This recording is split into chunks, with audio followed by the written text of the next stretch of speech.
moved to the suburbs, a town called Dobbs Ferry, when I was 8 years old. Went to Purchase the day I turned 17. And I have been in the book business all my life. So where I started is where I still am. Yeah. How exciting. Thank you for joining us. And we also have Camille. Camille, welcome. Hello, and I am just south of Northern Ireland in the Republic of Ireland. It's the same island, but two different countries technically. And I just moved here from living in the Bay Area of California for 29 years. I moved here 3 years ago. And I was a BFA student at Purchase, class of 92. I can't really say without a very long story what brought me to Ireland, but it is a place that's been very good for my soul. I work professionally as a photographer, doing most work in the Arctic and Antarctic, so climate issues. And being here, I feel a bit of respite. So this is my sanctuary. So excited to have you. And we have Nezih from Tunisia. That was, correct me if I'm wrong, the location of Star Wars, A New Hope from 77. Welcome. Yeah. Thank you. Thank you. Yeah, I'm in Tunis right now, the capital.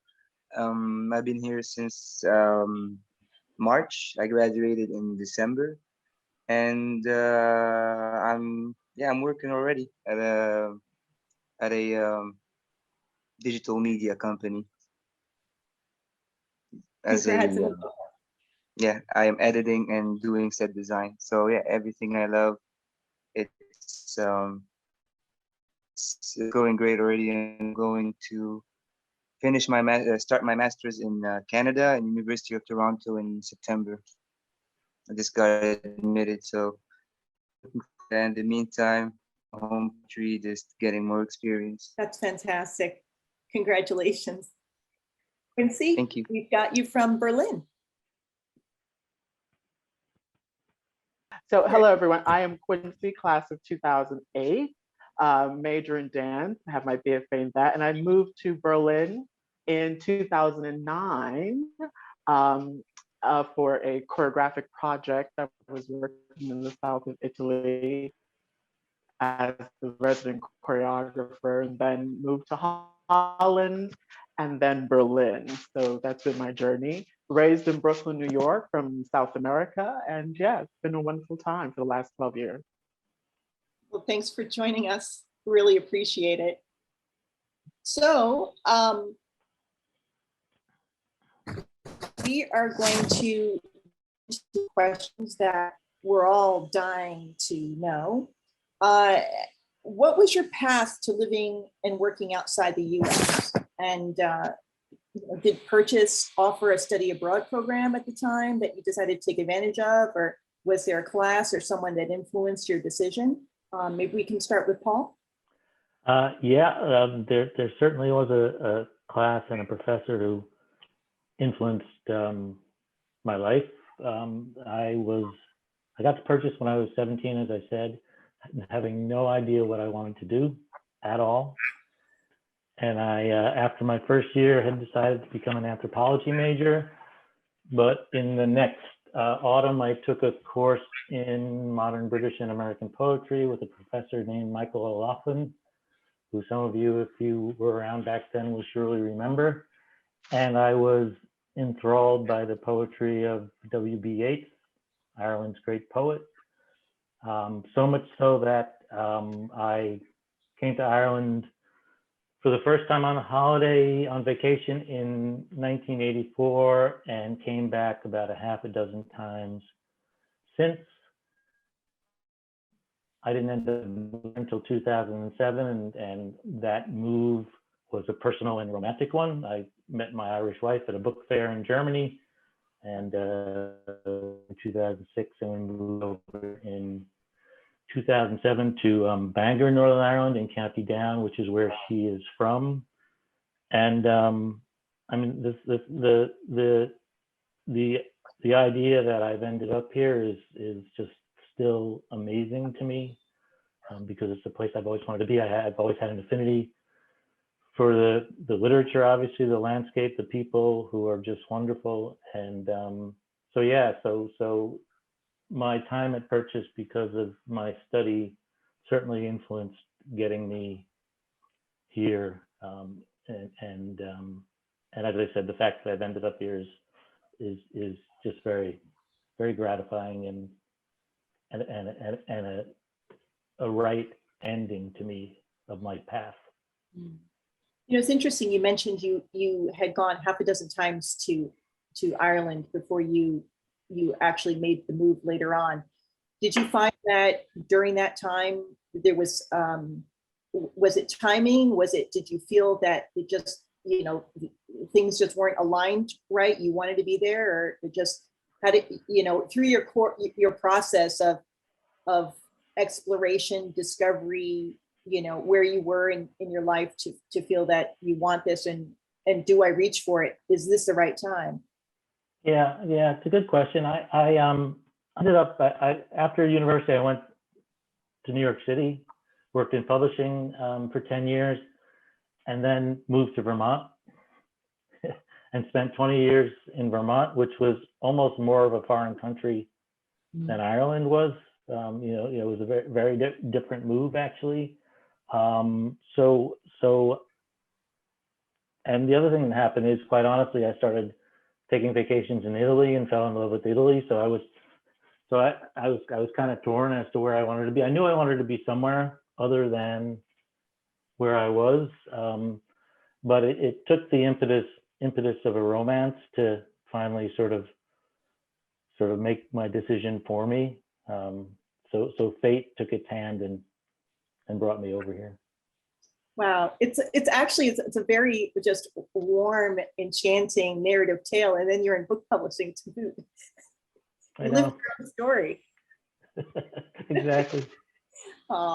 And Camille, you mentioned during the introduction that Ireland was a source of inspiration to you. Did you find your path was facilitated during your time at Purchase? I had two teachers, both in visual arts. One was Jan Groover, who was a photo teacher, and John Cohen, who he was a famous musician, filmmaker. He did everything, photographer, but I had him as a drawing teacher. And those two teachers, I have to say, influenced me a great deal. I knew that Jan had a home in the south of France, and I thought that was very romantic. And I wondered, like, how do you do that? How do you have a house in the south of France? I come from Long Island originally, and I hadn't left the United States until I was 18 years old, and I went to London that time. But once I left university, my life, if somebody said this is what you're going to be doing, I've been literally to the farthest edges of the planet, hundreds of countries, all continents. I would not have believed it was going to be my life. And I think that even as I was doing all these things, I didn't necessarily think, oh, I can move outside of the US. I had a child, I had a family, and not until she was recently going off to university herself did I feel like, okay, now what? And it was actually her idea. She said, Mom, why don't you go to Ireland? And I said, what do you mean move to Ireland? She said, just move there. And I didn't know you could do that, just move somewhere. But I did. I just literally packed up everything, and by myself, no romance, moved to a place that I didn't know anybody and didn't even know how it was all going to work. And I think, of course, the years that I had at Purchase, I was an RA. I think I was one of the first people who was accepted as an RA as a freshman. Like, I entered and was an RA. So I think I'm quite responsible, and I think that the trust that they gave me from such a young age has served me in my entire life. So yeah, I wish I had done it sooner, but it's, you know, everything at the right time. No, I agree. I found my own path very similar to yours in the sense that I was in the Office of Community Standards and Student Affairs, and I started, going down to the study abroad department and like checking a few things out. And I didn't really think that I was going to follow into England. It wasn't until exploring graduate school that led me to let me apply. And the fact that my daughter also was already like nearing a year away from graduation, that I felt like, okay, now's the safe space to consider such a thing. And but it's interesting that you just, I think there comes a point where you just start to kind of know your inner self starts talking to you more, and you start to make that transition. And how about yourself, Nezih? You came to purchase, and gosh, you're taking on another country, Canada, pretty soon. Yeah. Well, I had to take it back to my last year of high school, 2013. I got admitted into a medical school in Morocco. I'm from Tunisia. So I went there thinking like, oh, I'm not gonna worry about job security and all that. But I redid the second year twice, and I was like, never mind. I'm just gonna do what I love. So I spent like half the year thinking about it. Then finally thought that the best opportunity would be in New York for the stuff I love to do, which is media and production and liberal arts in general. So I just went and looked at what the best options were. So I went to a community college, SUNY Broome in Binghamton, upstate, for 2 years. I got my associate's degree there in liberal arts too. It's like individual studies program, the hybrid thing that I also did in Purchase once I went there. And yeah, that's it. So I got my minors in video production and in media studies, and my major is the hybrid program for liberal arts. And yeah, it was great. I always had stuff to do. I always had a full schedule, and I loved it. It's what I was there to do, to get my money's worth. And so yeah, it was great. I got a lot of classes that didn't have anything to do with media studies, but still, it's great for my education in general. And some of them are already coming in handy for my first job. So You'll find that, definitely. I know all of us can speak to that. There's classes that you think, and next thing you know, it's like, oh my gosh, I'm glad I paid attention and really did well in that class. And Quincy, tell us Yes. how it was with making that transition from Purchase to Europe and abroad. Well, similar to Nezih, Camille, and Paul, my journey, I have to take it back. It started when I was a student at LaGuardia High School of Performing Arts. And I had won the NFA Arts Young Arts competition for choreography, and that opened the door for me to work with the New York Italian theater-based company as a resident choreographer. We used to take trips out there and back, and then in 2009, I said, you know what, I'm ready for a change. And so the last production, I decided to stay. And then, like I had said before, I moved to Holland, lived there for 3 months, check out the European scene. Other, good friends of mine I came up with in the dance world, who are also some of Purchase alumni, also started to move out of New York to Europe. And so I said, called them up and I said, hey, I'm ready to take the plunge. What do I have to do? And they were so great. They were like, okay, you need to look at this, to look at that, get the paperwork ready. And here in Germany, similar to Purchase, we often say paperwork is your friend. And, but it was all like work-based, and it was really lovely to have that. And I got the chance to work with Peaches on her musical, and then came back across the pond and tour with her, which is really nice. And 12 years later, here I am. So, but throughout my time at Purchase, it was really great to have wonderful teachers like Stephanie Tooman, Megan Williams, Larry Clark, Kevin Wynn. They threw so much at you. And at that time, we had Carol Walker as dean.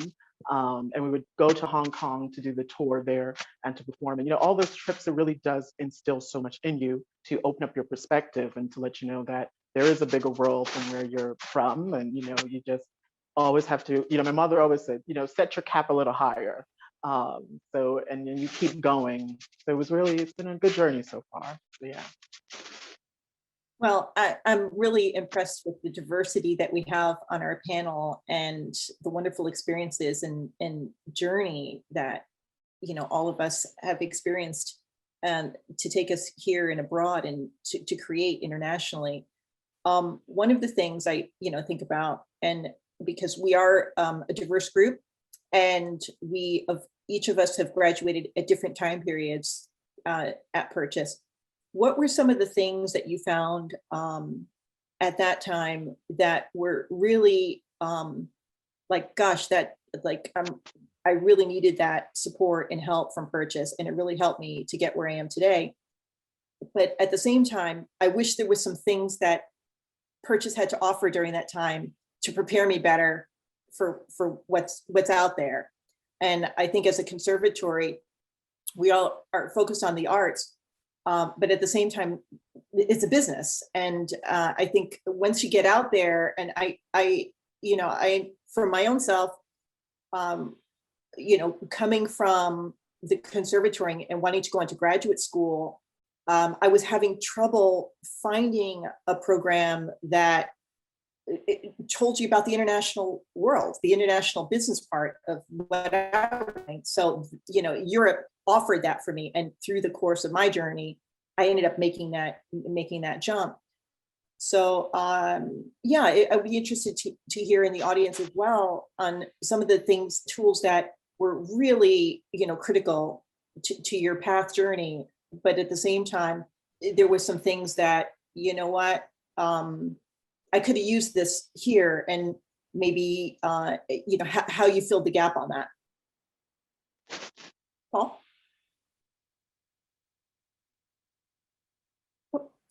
Yeah, well, the thing that Purchase did for me more than anything else, other than the work and study, I came to Purchase from the suburbs of New York City, and the diversity of people I encountered at what was a very small place in 1973 in terms of the number of students was astonishing and illuminating.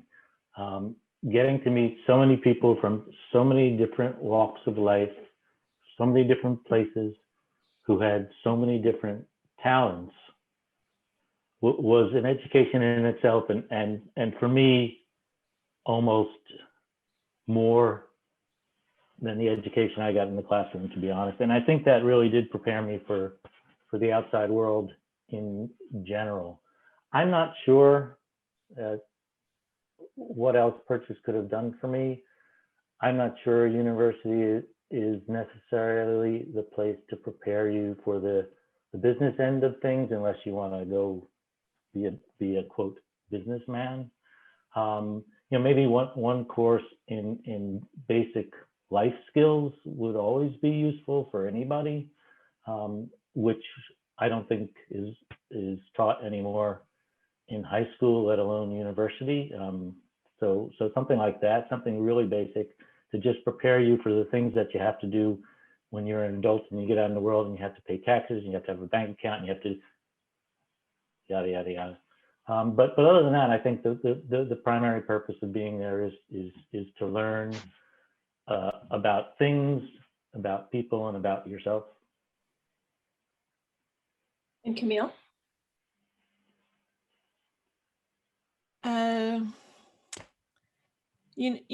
I also came from the LaGuardia High School of Music and the Arts in Manhattan. And so I was aware that there were,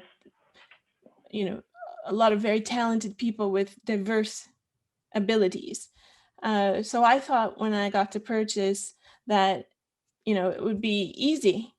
And I had Emily McCann as a drawing teacher, and she did not hesitate to remind me about the importance of discipline.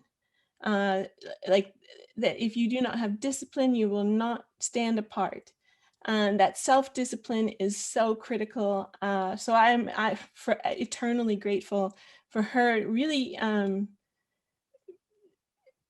sticking it to me, like keeping it real. If there was one thing I think Purchase could have done, sort of in the lines of what Paul said, I didn't necessarily feel prepared at all as a young artist entering the world.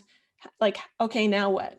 How do you reach out and give people the card that, hello world, here I am, let's make some changes, let's make some money, let's build a career. I didn't feel prepared in any way on the business aspect of that. And you said at the beginning that life skills, that actual life experience is really so priceless. And I've since had the ability, opportunity to be a night fellow at Stanford, where I had the opportunity to go sit in classes with undergrads. And I just felt so sad for them, like, oh, they're like so young and they don't know anything. They haven't done anything. and I had such great compassion for them, because all that stuff that happened between then and now has really made me who I am. But that foundation, the curiosity and all of that is so important.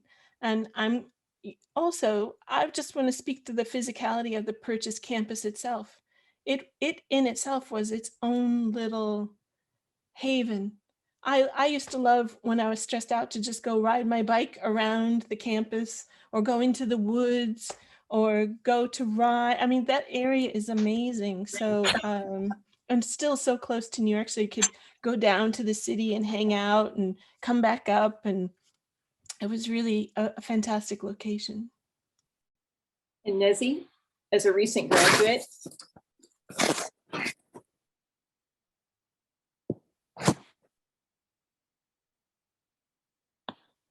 are you still there? Oh, Nezih. Hello. So for me, what Purchase did for me that I couldn't find anywhere else is it's really close to the city. I love going to the city a lot and learn more about it. And I kind of really got to like rediscover New York, because I've been there like once before, and it was great just to be in the like on the top of the world. There's always that feeling. I mean, other than the last semester where it was like online and it was empty, and I was so depressed in the last semester with my senior project and everything.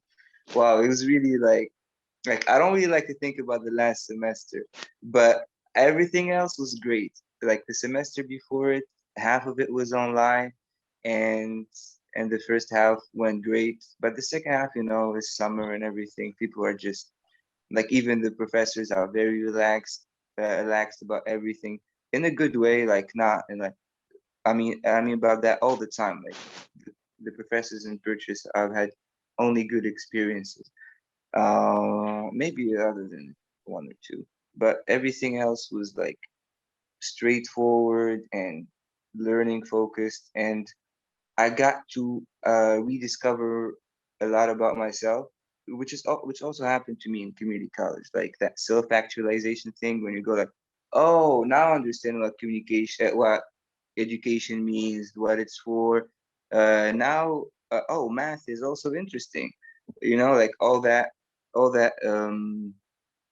it puts everything in new context. In that way, I got to just enjoy it fully. And I notice a lot of people don't even go to clubs and all that. I would seek that stuff out, like this type of event. Every day I'm on the calendars page, And there's a lot of stuff. Like there's also like just come over and grab a free plant on the calendar. Like all that is just community building. You feel among your peers basically for the first time, and that feeling, the feeling of belonging. I first had it in the community college, and then it intensified in purchase, and now it's even more in my job. Like I feel more amongst my peers. Like even Tunisia. Like sometimes I just talk to them about a podcast on YouTube from California. They would know it, which wouldn't happen that often in purchase. You know what I'm saying? And it just helps you go where you should go, basically. And yeah, I think without purchase, it wouldn't have even occurred to me to go to Canada, like another different country, to diversify my like resume and just. But also Canada is cheaper, so that's why I thought of it. But yeah, that's it. Quincy. Yes, like Camille, as a fellow, PA grad, it started there at LaGuardia. We had a program called Career Transition for Dancers, which taught you the ABCs of, how to read a contract, what should be in it. And, in my years at Purchase, I found that was the one critique I did actually write in my final thesis for my bachelorette, which I said, for us students to get the resources we need to transition. And I think what helped me was the continuing education classes at Purchase. They offered the certification arts management. And for my junior and senior year, it was an extra workload, I can tell you that.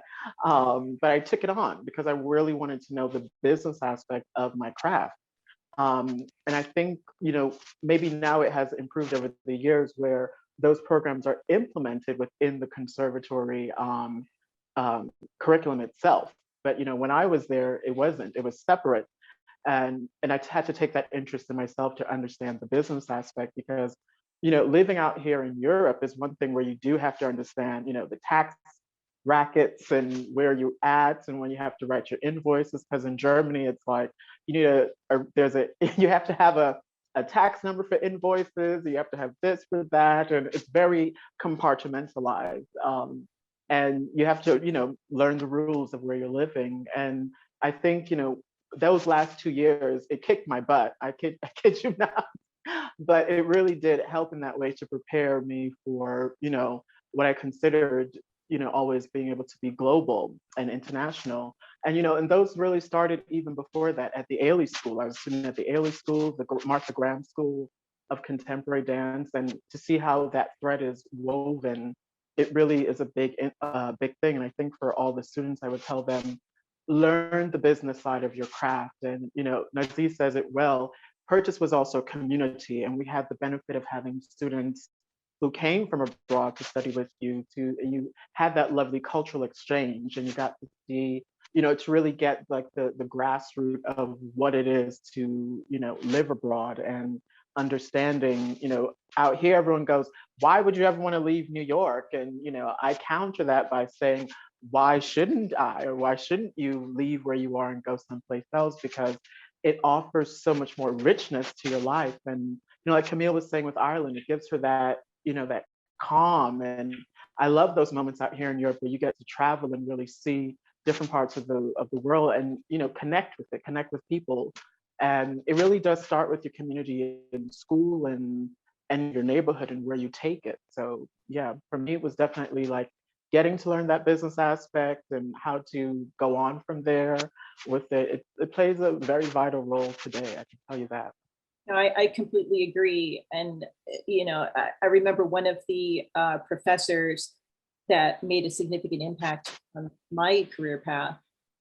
He had said that, as artists, we all grow in different gardens, and you got to find where you best grow. You got to find your spot, and really starting to look at what is energetically feeding your creative journey, and being alert to that, and not trying to force yourself to be somewhere where it's just not working creatively. If anything, you'll start to feel like your energy being drained out of you, because it's not, wherever you decide to create, it needs to give back to you, to feed your inner spirit, to give something out. And you'll start to feel it. If you're there, some places, you know, right away.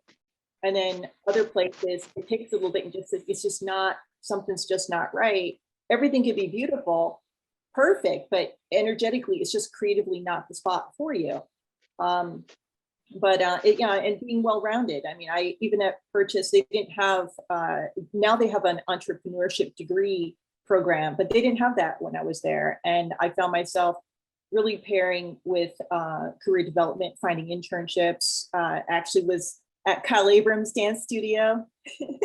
So, you know, be open to, okay, I'm not a dance major, but somewhere along the line, you know, the creative fields cross-pollinate. And I'm going to be, you know, communicating and being involved with dancers or being involved in casting and really being open to looking at taking on internships to well-round yourself that aren't necessarily degree specific, but are creatively artistic specific that can build upon your skill set. So before we take on some questions, some parting advice for the audience that's here of those thinking to live or work abroad. Some may not be able to, and of course we have the global pandemic. But what would your thoughts be about that? And how would you address it at this time? And what are the things to consider that, you know, are important and things that you had to think about when you decide to make the jump? So we'll start with Paul. Well, you know, I guess the main thing is to learn about the culture of the place you're headed. And as I said before, I had an advantage in that I studied Irish literature, but also studying Irish literature means you study Irish culture, Irish politics, and all that goes into this island. And, you know, it's an amazing history. There are a lot of political issues that still exist. So being able to come here knowing a lot of that stuff made it easier for me to assimilate and understand where the people I met were coming from. So learn as much as you can about the culture of the place you're going. Obviously, this is an English language speaking country, so it was a bit easier for me.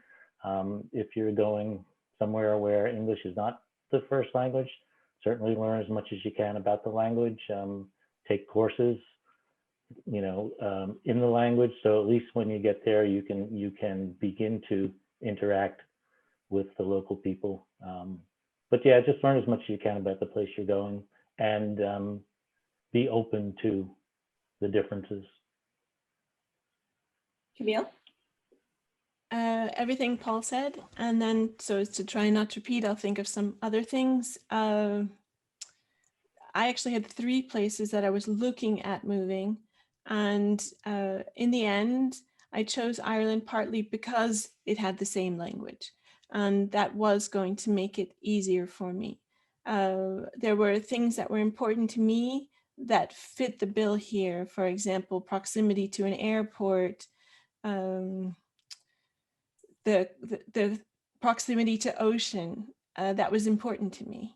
And I see that Nancy put proper visa is important. I would say, of course. However, don't let that stop you, because I came here, because I worked internationally, I wasn't working in Ireland. So I was able to first come here on what's called a stamp 0, which means I couldn't work here, but I could live here. And then from there, now I have a stamp 4 visa because I've been here, which means I can work here and live here. And that counts towards, if I want, getting an Irish passport at some point. So don't let the fact that you don't have a particular work visa stop you if you can find another way in. I would say, especially as a woman and a person of color, do it. Leave the United States and have a different experience of how you are treated as a woman and a person of color in other countries, because you don't realize the pros and cons of being an American until you have perspective and objective distance. And it has been so good for my mind and my heart. I know that I've added years to my life by coming here. because I am like, oh, okay, I wasn't crazy all that time. There is so much work to do in the United States, and I think I was starting to feel so overwhelmed and feeling like I had to somehow take it all on. And stepping away from that all has made me realize how, as an artist, I actually can help without being there. You don't need to entrench yourself in a situation, but I really think the perspective change helped incredibly, to just see that there's another way. There are lots of other ways, and we should absolutely do this. I think it was Jacques Cousteau who, his peace program, his idea for peace was that a child from one country should exchange parents with a child from another country for several years, and you do this all over the world, and you'll never have a war. And I think if you can't do that with our children, we should do it with ourselves as adults. So yeah, leave the United States at least for a while and get a sense of what you love about the States and what you don't. I completely agree. There's once you leave and go abroad, there's a sense of freedom. It's a very spiritual experience, really. You start to look at things from a different lens and appreciate things that you have, but then appreciate things that other cultures have to give to you. And it's really, really magical to really meet people of different cultures and experiences. And honestly, it was all, it was awe-inspiring for me when I went. And I was really nervous about going to England. And so I only knew one person in Europe, totally. I didn't have anybody, and they were Swiss. And I thought, well, let me just put get my toes in the water first for 2 weeks before I go to London. And I went to Switzerland, and it was perfect. It's just what I needed. I needed to acclimate myself in a safe space, and I felt that calling to me with Switzerland. And I think it's a beautiful experience, and it's one if people have an opportunity to do it and find a way, it enriches you on so many levels, definitely. And Nezih.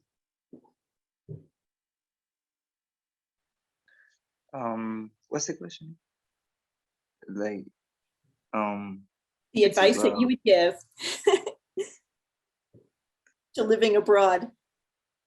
Well, for me, I've kind of always wanted to go to college abroad. So it was always planned that I would either study abroad or both study and work abroad. And right now, I'm still gonna go to Canada, and I'd say, like, for what I learned is you have to just enjoy missing your country. You gotta, like, instead of letting that hinder your experience, just make it expand it by just seeing things from your country's perspective and from another country's perspective. Just makes you see, like, what we all have in common, and how like how cultural differences are just random, and it's when you're gonna, like, add everything up, just everything is the same.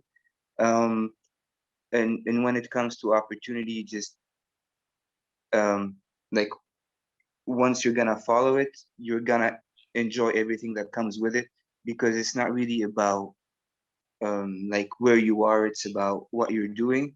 And as long as you're pursuing that, you'll be in the right place anyway, so you don't have to just worry about visas or everything like that, because it's all possible. Like, I'm from Tunisia, and I went to the US in like 3 months. I got approved. And you just gotta want it. You have to want it more than you have to say you want it more than you actually do, and that will make you want it more, and also that will make people believe that you want it that bad.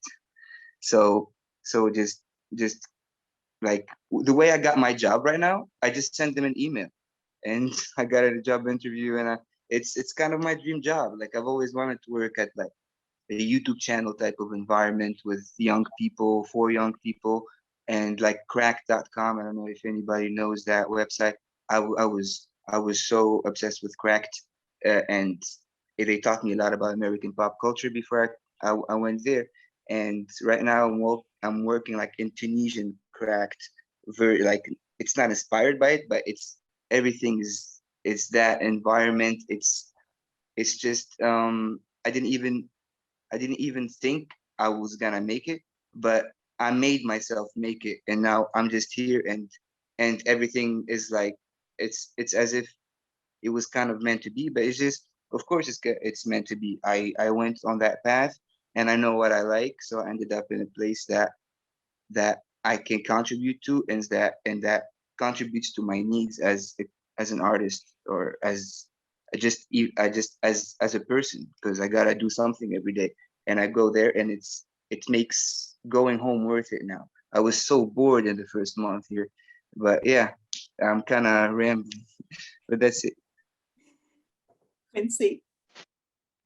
Uh, I do have to echo the sentiments of Paul and Camille.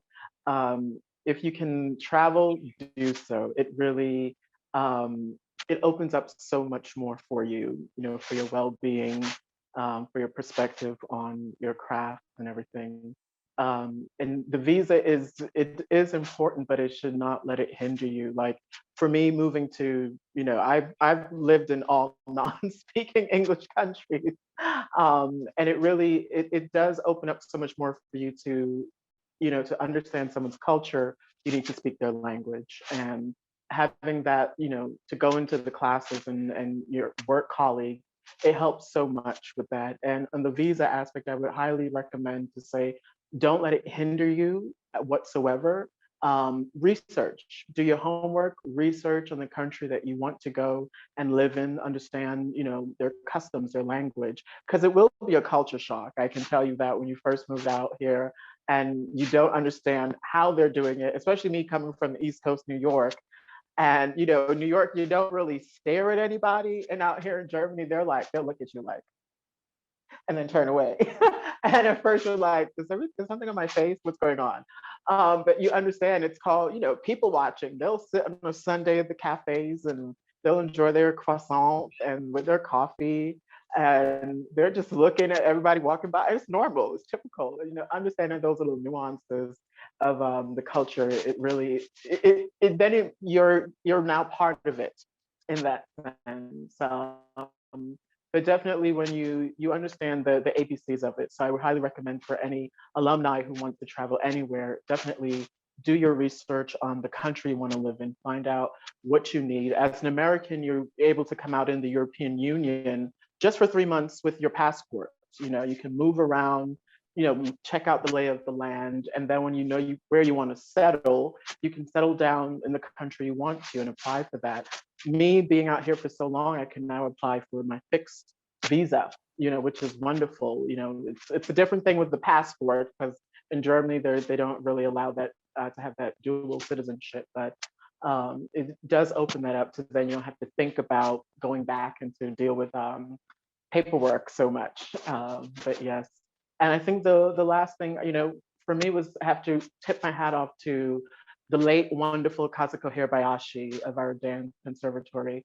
And Kaz, as we call her affectionately, she really did, instill so much, in us. And one day, she whacked me across my face and she said, you have to do a little bit this, a little bit that. And, she was like our mother of the conservatoire, or grandmother.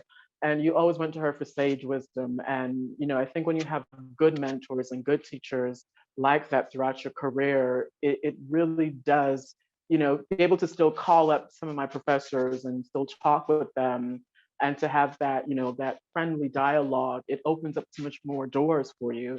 Because I think that's another thing for alumni I want to tell you is your connections you make there, it's going to last a lifetime. And your teachers, that friendship you foster with them is going to carry you, a little bit further in your journey in life. And, cause was a big part of that, and I'm so grateful today to get to, give that little shout out to her and honor her memory for how wonderful, she was, and to let you all know it is possible and keep going and keep doing it. So yeah. It's interesting when you were talking about really doing your homework.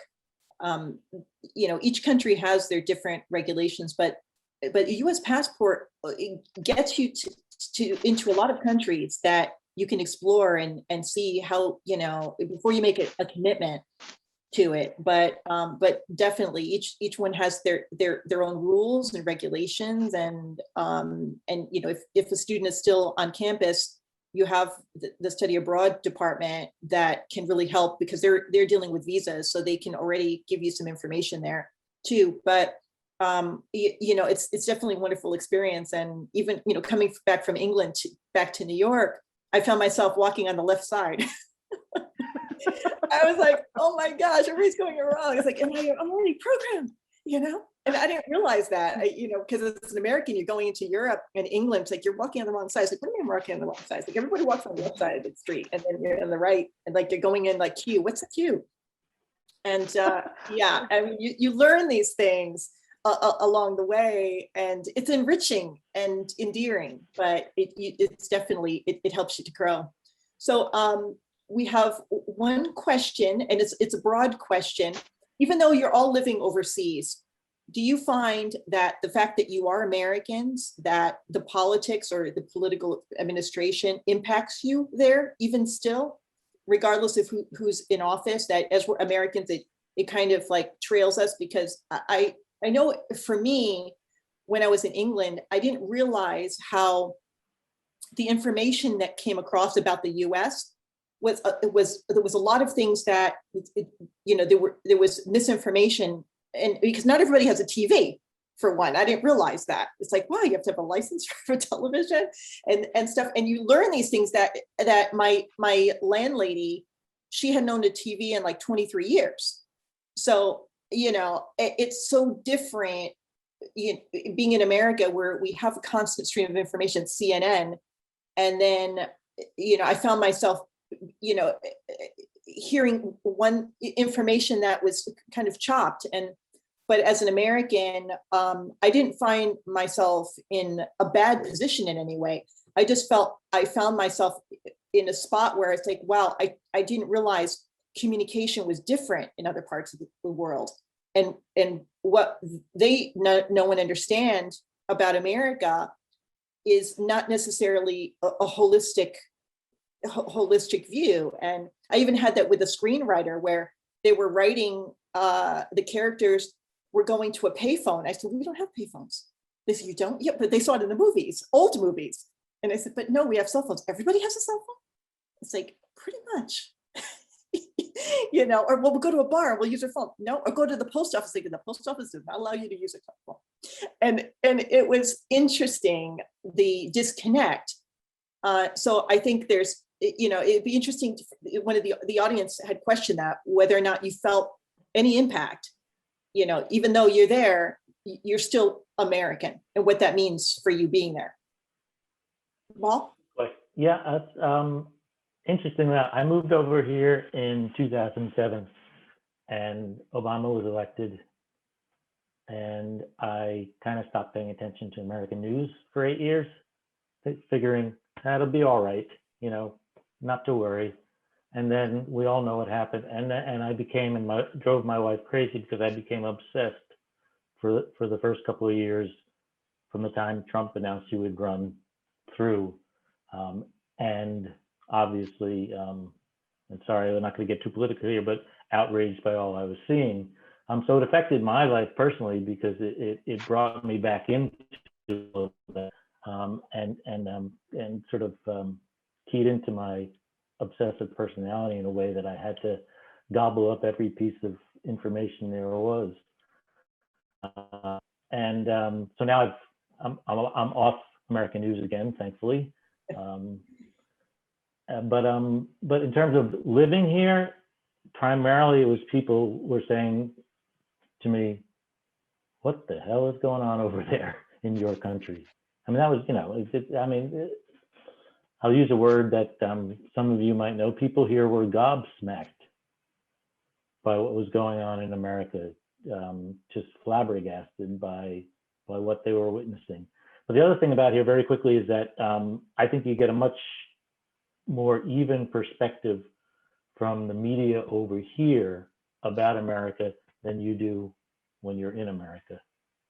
A much broader, more even-handed view of what's going on, a more realistic view of what's going on. So I think that is actually helpful. And I think, as I saw Dante said in the chat, to a certain extent, the world has moved on from focusing on America, which might be a good thing. Yeah. Camille, you felt the same? I will, yeah, I mean, I echo everything Paul just said, from the suddenly being obsessed with what the hell's going on over there. And up the road, I'm literally 15-20 minute drive from a Trump International Golf Course. So it was mixed feelings here because, of course, there were people being employed So is there. Purchase. I'm sorry.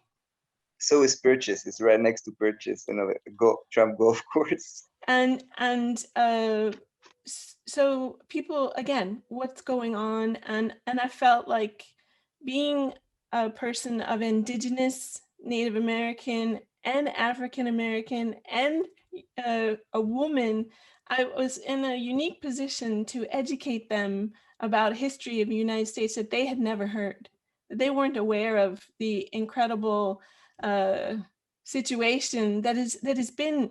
They believed when Trump said "make it great again" that it was going to be some 1950s utopia, and I had to say, "Great for who?"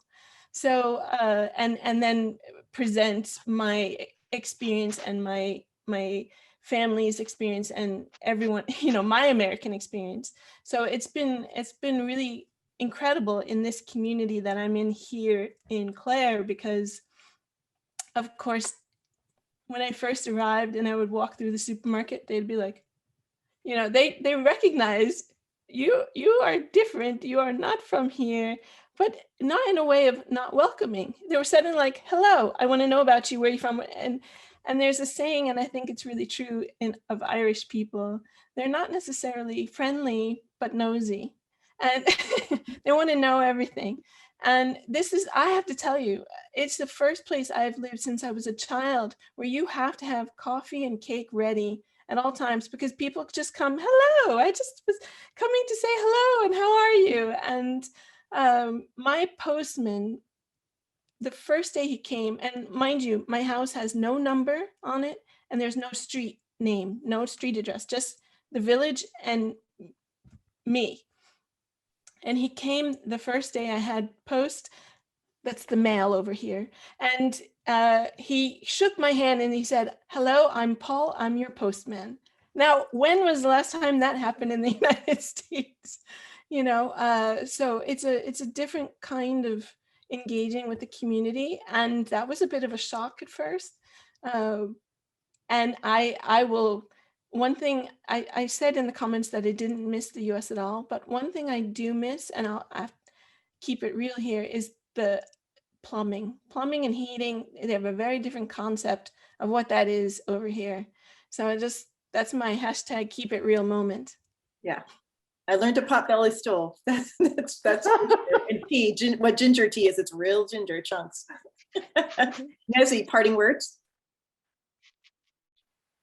The US has a lot, but one thing that is coming right now in the US that is getting popular, that should have been popular forever, is bidets. That's a big problem in the US for me. That was a culture shock.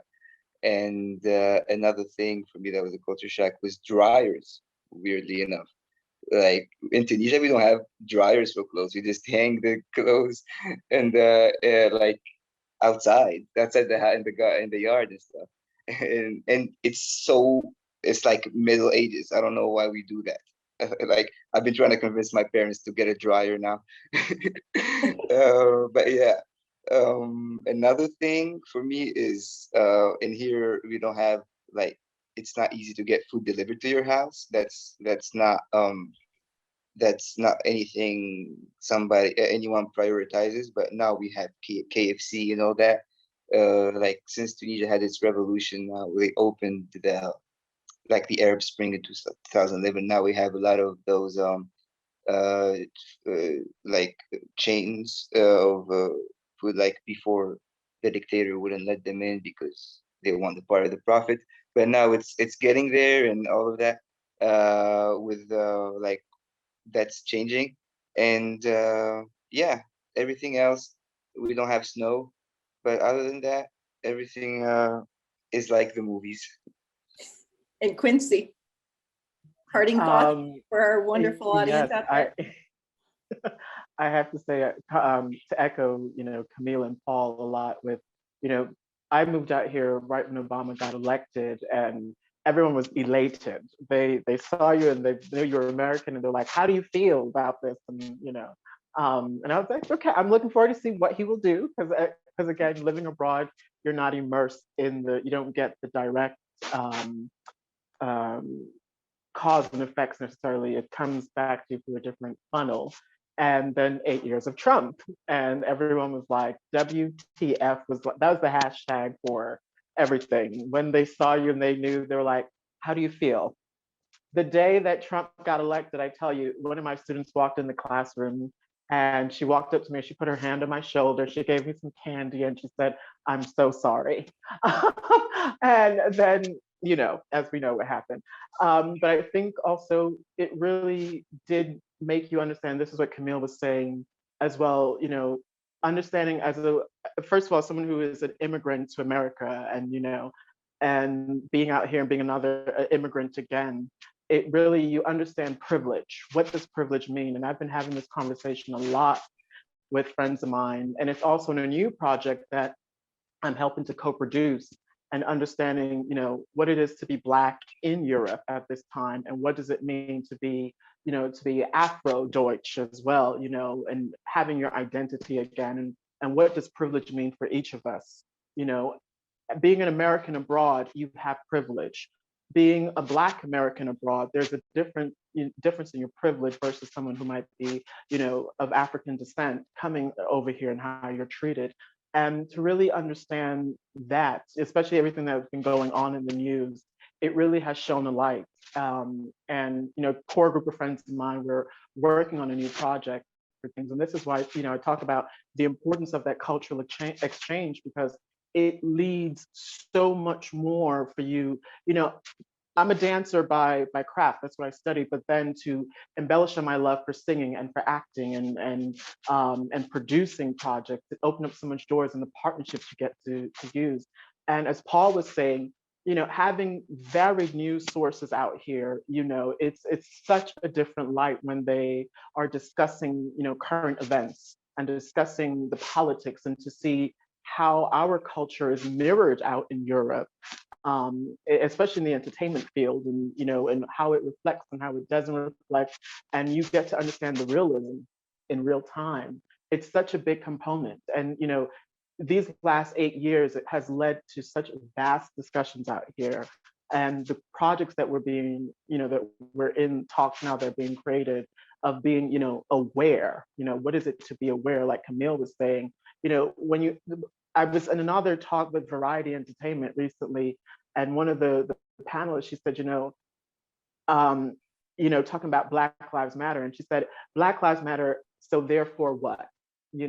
And this is where we are today as well, where a lot of people, no matter where you are in that scape and in that landscape, it is so much more that we're doing now. And it just harkens back to my time at Purchase, where there was a mini revolution going on even then, and to where it is now, how many years later since I've graduated, to see how it's all coming together. So again, my parting words to everyone would be to trust your instincts, do travel, get to experience that, and let that funnel your art, let that funnel the piece that you're writing, your music, your composing.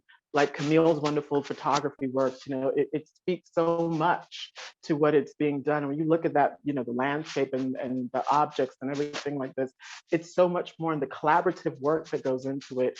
it really does, it feeds you. And I'm, glad to be able to give this back today in that sense. So yeah. Thank you, Quincy. So as we bring this event to close, as we land this Zoom plane on the great lawn of purchase, we're reminded what it means to think wide open. Think about your life.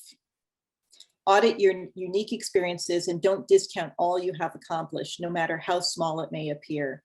What's small to you may be big to another person. As alumni Parker Posey, Netflix's Lost in Space actress, said, I utilize myself more fully now. You get older, so you have a lot more experience. So widen your opportunities, stay current in the marketplace, know the land you are trying to cover. There's no shortcuts in the vein of good advice and shared experience. Open yourself up to facing your fears of change. Every one of us on the panel had fears of making that change, making that jump. Are we doing the right thing? Is it the right time? It's hard to venture out of your backyard. It just is. But it's so rewarding when you do. It's so much fun when you get to play in other people's backyards and learn and grow and explore. The people here today have done it. We've gone where the work is. The internet has afforded us many opportunities to bridge the gap and connect into the international marketplace and to join you today, like we did with Zoom. And there's free platforms out there to kind of get you started. Stage 32 and Staff Me Up, all great places to start to connect and meet people overseas. And remember, remote work is on the rise. So don't underestimate the power of Purchase Job Score and its companion, the job fair. I got my first theater and TV gigs thanks to Purchase. Also check out the alumni webpage for affinity groups to keep you engaged and plugged in to constant stream of knowledge and experience. And I have to say thank you so much, panelists, for the most valuable time and contribution to this alumni event programming. And thank you, audience, for your participation and support. You're the reason we're here. The Alumni 2021 event calendar is filled with more resources to help light your way. And last but not least, see you around the globe.